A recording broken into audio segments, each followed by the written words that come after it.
बैठे हैं और बहुत भीषण गर्मी पड़ रही है। इस 43-44 डिग्री टेम्परेचर में जो आपका जो पसीना जो बह रहा है ये वापस खाली नहीं जाएगा।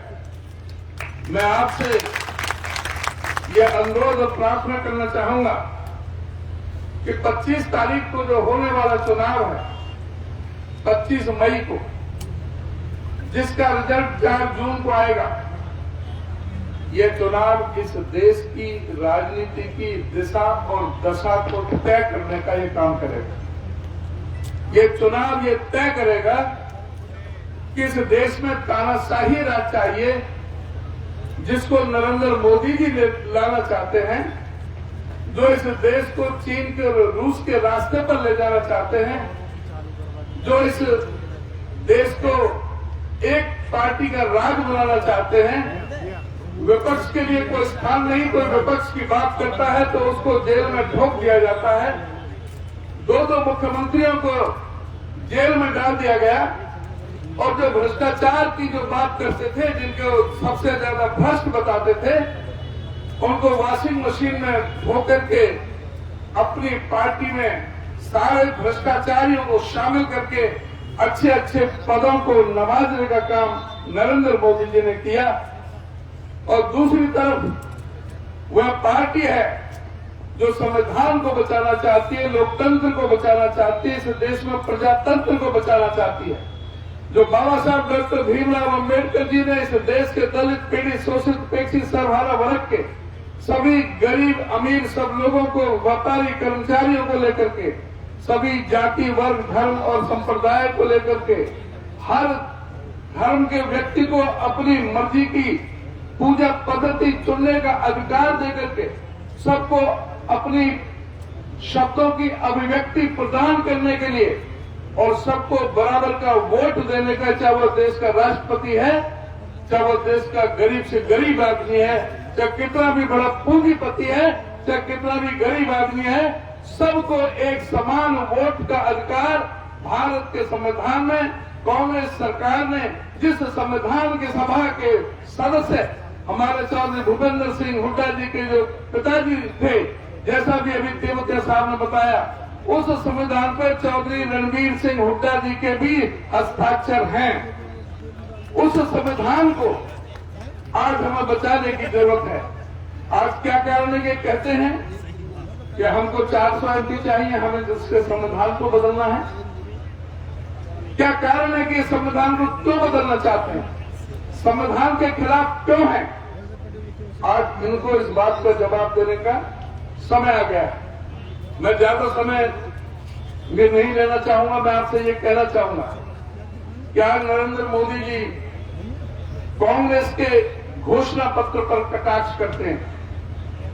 वो कहते हैं कांग्रेस के घोषणा पत्र में मुस्लिम लीग की गंध आती है। वो कहते हैं कांग्रेस के घोषणा पत्र में अगर जिस पर 2 भैंस है तो 1 भैंस कांग्रेस पार्टी ले जाएगी, जिस पर 2 मकान है 1 मकान कांग्रेस पार्टी ले जाएगी, जिसने कोई मंगलसूत्र अपने किसी मटके में, किसी टीन में, ड्रम में रखा हुआ है बाजरे के अंदर, तो कांग्रेस पार्टी एक्सरे खींच करके उस मंगलसूत्र को ले जाएगी और मुसलमानों को दे देगी। इन लोगों के बीच में कितनी नफरत है, जो एक प्रधानमंत्री के पद की गरिमा के खिलाफ भी इस तरह से देश को विभाजित करने की बात करते हैं। कांग्रेस के घोषणा पत्र जिसका इन्होंने कहा, लोगों के अंदर एक जिज्ञासा पैदा हुई। लोगों ने देखा कि भाई आखिर में इस कांग्रेस के घोषणा पत्र में है क्या?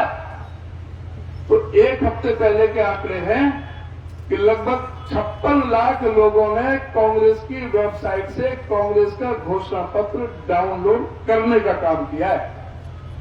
और जब कांग्रेस का घोषणा पत्र डाउनलोड किया 56 लाख पढ़े लिखे बुद्धिजीवी लोगों ने, तो वो किस तरह से आगे लोगों को मल्टीप्लाई करेंगे, किस तरह से आगे लोगों को बताएंगे कि किस तरह से मोदी के झूठ को बेनकाब करने का काम करेंगे।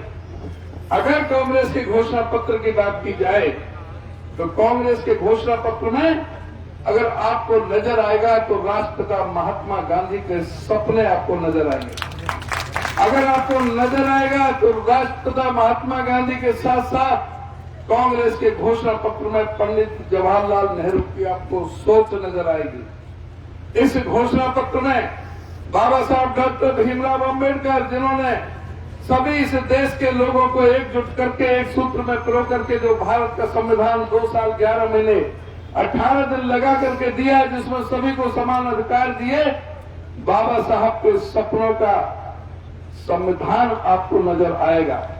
अगर इस घोषणा पत्र में नजर आएगा तो राहुल गांधी के पसीने की गंध आपको नजर आएगी, जो 4000 किलोमीटर कन्याकुमारी से कश्मीर तक पैदल चल करके आप लोगों के साथ मिलकर के लाखों लोगों के साथ इंटरेक्शन करके जो करोड़ों लोग जो जन समर्थन, जन सैलाब राहुल गांधी के समर्थन में जो सड़कों पर निकल के आया था, उस लोगों की आवाज को एक सूत्र में पिरो करके राहुल गांधी ने और हमारे अध्यक्ष खड़गे जी ने जो दिया है, आपको राहुल गांधी के पसीने की गंध इस घोषणा पत्र में आपको नजर आएगी। कांग्रेस के घोषणा पत्र में क्या दिया है? कांग्रेस के घोषणा पत्र में कहा गया है कि हम सरकार में आएंगे तो हम आपको 5 न्याय 25 गारंटियां देंगे। युवा न्याय, नारी न्याय, किसान न्याय, श्रमिक न्याय और भागीदारी न्याय। युवा न्याय क्या है कि नरेंद्र मोदी जी ने 30 लाख सरकारी पद जो खाली पड़े थे हिंदुस्तान के अंदर, उनमें से एक भी पद को भरने का काम नहीं किया। वायदा था 2 करोड़ नौकरी हर साल देने का। वायदे के खिलाफ आपको पता है जो नोटबंदी करी थी, 12 करोड़ लोगों का रोजगार छिना था। लाखों फैक्ट्रियों में ताले लग गए थे, जिसमें 1000 आदमी काम करे, उसमें 200-250 आदमी रहे, 700-800 बाहर निकाल दिए थे। 12 करोड़ लोगों का रोजगार छिना था। तो कांग्रेस ने यह वायदा किया है कि हम अपने घोषणा पत्र में कि जो सबसे पहले जो 30 लाख सरकारी नौकरी हैं वो अपने देश के हम युवाओं को देने का हम काम करेंगे। कांग्रेस पार्टी ने यह वायदा किया है कि जो हमारे पढ़े लिखे नौजवान, जो ग्रेजुएट हैं, बीए एमए पढ़े हुए हैं, जो डिप्लोमा होल्डर हैं, उनको एक अच्छे इंस्टीट्यूशन में ट्रेनिंग देंगे। जो ट्रेनिंग के अभाव में जिनको नौकरी नहीं मिल पाती, गवर्नमेंट सेक्टर हो, पब्लिक सेक्टर हो, प्राइवेट सेक्टर हो, वहां उनको ट्रेनिंग देंगे और 1 साल की ट्रेनिंग के दौरान 8,500 रुपए महीने के हिसाब से साल का 1 लाख रुपए बतौर वजीफा हम नौजवानों को देंगे, जिससे उनकी नौकरी के रास्ते खुल जाए। कांग्रेस पार्टी ने यह भी वादा किया कि किसी का भी युवा का पर्चा लीक नहीं होगा। इस बात की कांग्रेस गारंटी लेती है। कांग्रेस पार्टी ने यह भी वादा किया कि जो अग्निवीर योजना ये लेकर के आए, जिसका जिक्र मेरे से पहले से हुआ, पहले फौज में भर्ती होता था, इलाके में शोर मच जाता था, फलाने को छोड़ा फौज में भर्ती हो गया, अगले दिन से रिश्ते आने शुरू हो जाते थे। 18 साल 20 साल की नौकरी करता था, वापस आता था, पेंशन मिलती थी, मेडिकल सुविधाएं मिलती थी, कैंटीन की सुविधा मिलती थी और कहीं ना कहीं एक्स सर्विसमैन कोटे में नौकरी मिल जाती थी। और अगर वो सीमा पर शहीद हो गया तो उसको 75 लाख मुआवजा मिलता था, घर के परिवार को एक नौकरी मिलती थी। और इस अग्निवीर को ठन गोपाल पूरी तरह से एक युवाओं को इतना बड़ा धोखा देने का काम किया, फौज को भी ठेके पर छोड़ने का काम किया। इस सरकार ने, हमारी सरकार आएगी तो हम अग्निवीर योजना जो 4 साल की है, 17-18 साल का भर्ती हो, 21-22 साल का, 23 साल का रिटायर हो जाए, उस अग्निवीर योजना को हम कूड़ेदान में फेंकने का काम करेंगे और जैसे पहले फौज की भर्ती होती थी उसी तरह से हम फौज की भर्ती करने का काम करेंगे। हमारी महिलाओं को, इन्होंने झूठ बोला आरक्षण का, हम आरक्षण महिलाओं को देंगे। और हर गरीब महिला को जिनका पीला कार्ड है उनको घर बैठे 8,500 रुपए महीने 1 लाख रुपए साल के उसके बैंक के खाते में घर बैठे उस महिला को देने का काम करेंगे। आप अंदाज लगा सकते हैं कि किसी गरीब महिला के घर में 8,500 रुपए महीना आ जाए तो उसको कितनी बड़ी राहत महसूस होगी आज की इस महंगाई से, ये आप अंदाजा लगा सकते हैं। हमारी पार्टी की ये भी घोषणा है कि जो आंगनवाड़ी वर्कर हैं, आशा वर्कर हैं, मिड डे मील वर्कर हैं, सारे गरीब घरों की बेटियां हैं, उन सबकी तनख्वाह हम डबल करने का काम करेंगे।